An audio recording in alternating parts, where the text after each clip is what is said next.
आपल्यातल्या आणि आपल्या जवळच्या माणसात जास्त अंतर पडता कामा नये, कारण आयुष्याच्या एखाद्या वळणावर त्यांची गरज भासली तर तुमचा आवाज त्यांच्या कानापर्यंत आणि मनापर्यंत पोहोचायलाच पाहिजे.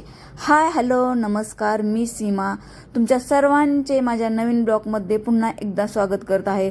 तर माझ्या सर्व गोड ताईंना आणि मैत्रिणींना शुभ संध्याकाळ आणि श्री स्वामी समर्थ. तर बघा, संध्याकाळ 6 वाजले होते. मुलीची तयारी होती क्लासला जायची आणि 2 मुले निवांत बसले होते. त्याने आपलं खेळायचा डाव मांडला होता. ते दोघंजण खेळत बसले होते.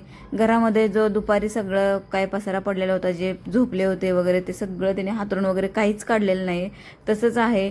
तर बघा, काल कपडे धुतले होते, भरपूर कपडे धुतले होते काल. ते सगळे गॅलरीमध्ये आणून टाकलेले आहेत, कारण काल वरती कपडे वाळत घातले टेरेसला, पण दिवसभर पाऊस येत असल्यामुळे थोडेसे वाळवले आणि नंतरनं गॅलरीमध्ये आणून टाकले आहेत. ते सगळे कपडे आता मला काढायचे आहेत, कारण ते चांगले सुकलेले आहेत. तर झाडाला गुलाबी खूप सुंदर लागलेला आहे. बाहेरचं वातावरण एकदम शांत आणि सुंदर झालेलं आहे. पक्ष्यांचा किलबिलाट मस्त येत आहे संध्याकाळच्या वातावरणामध्ये, आणि घरातही वातावरण छान आहे. तर घरातलं वातावरण छान आहे का नाही तर ते पसारा आवरल्यानंतरच कळतं आपल्याला, कारण घरामध्ये खूप पसारा पडलेला आहे. त्यामुळं असं घरात आलं ना तर खूप कसं तरी वाटतं. तर म्हटलं पहिलं घरातला सगळा पसारा आवरायचा, जे काही किचनमधलं असेल ते आवरायचं, आणि नंतरनं चहाच्या वगैरे मागे लागायचं.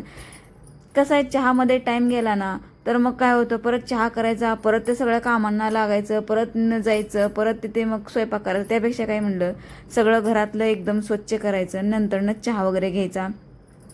तर आज आहे श्रावण सोमवार आणि पंचमीचा उपवास पण आहे. तर सर्वांना प्रथम पहिल्या सोमवारच्या हार्दिक शुभेच्छा, श्रावण सोमवारच्याही श्रावण महिन्याच्याही शुभेच्छा. तर बघा, आज उपवास आहे आणि सोमवार असल्यामुळे आज मी व्हाईट कलरची साडी घातली होती.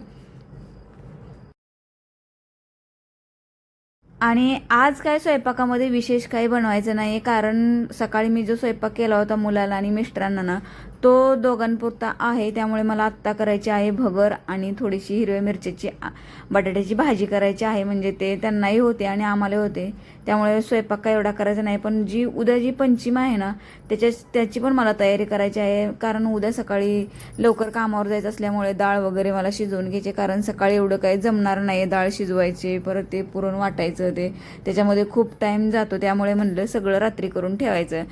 आता आहे, आपण कामावरती जातोय, सगळंच एकाच दिवशी करायचं, त्यामुळे काही जमत नाही.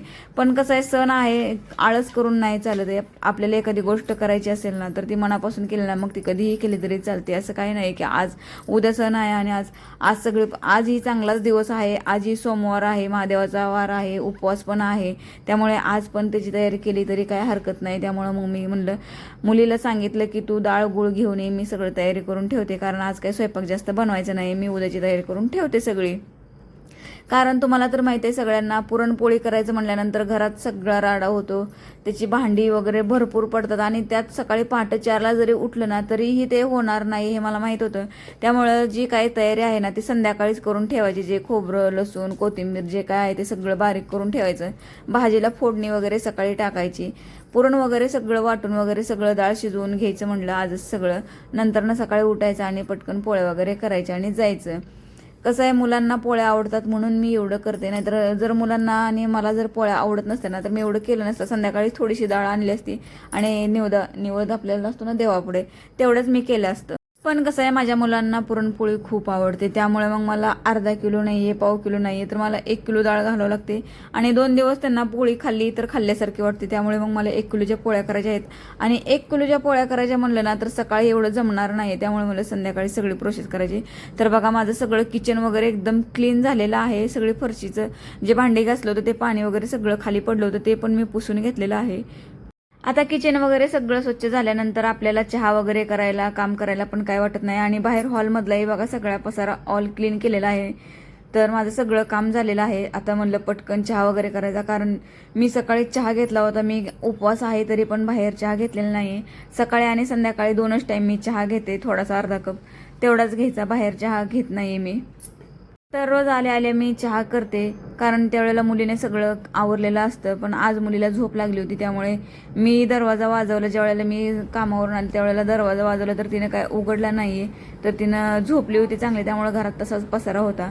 तर मग आल्यानंतर मला जरा एक्स्ट्राचं काम पडलं होतं आज. तर बघा मुलीला मी डाळ, गूळ, 2 दुधाच्या पिशव्या वगैरे आणायला सांगितल्या, कारण उद्या तयारी करायची म्हटल्यानंतर डाळ गूळ मी काय आणला नव्हता येताने, तर मग तिला आणायला सांगितलं. तर बघा माझी सगळी तयारी, सगळं खोबरं वगैरे सगळं बारीक करून घे चालू आहे. पलीकडे डाळ शिजायला टाकली, कुकरला 1 शिट्टी केली आणि नंतर पातेल्यामध्ये मी डाळ शिजवलेली आहे. कारण की कुकरमध्ये काय होतं, जी भाजी जी बनवायची असते ना पोळ्या येळवण्याची, त्याची मग पातळ भाजी होते. त्यामुळे मग मी काय केलं, 1 शिट्टी कुकरला केली आणि जी राहिलेली आहे ना ती बाकीची परत त्याच्या पातेल्यामध्ये शिजवली, त्यामुळे लगेच शिजली.